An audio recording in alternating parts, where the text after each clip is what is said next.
Kodėl provokacinis metodas yra toks veiksmingas sprendžiant bet kokią problemą?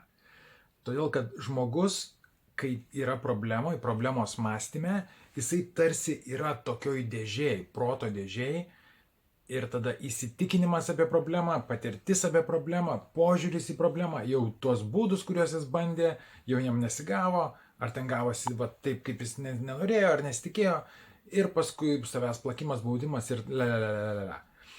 O provokacinis coachingas, jisai veikia kaip tarsi pašnekesys su senu draugu.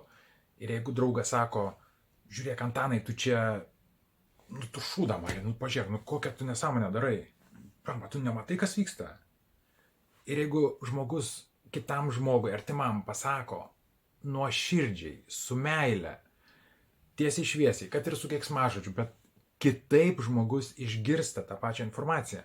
Ir dar vienas būdas šitą provokacinį metodą paaiškinti, tai lygtai vieno iš tėvų ir vaiko pašnekesys, kada tėvas pasako lygtai kažką rimčiau, ar su tonu, ar tiesiog pasako frazę ir vaikui įlenda.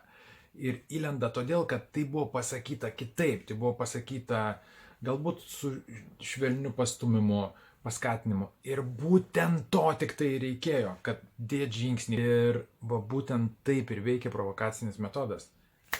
Kviečiu į sesiją.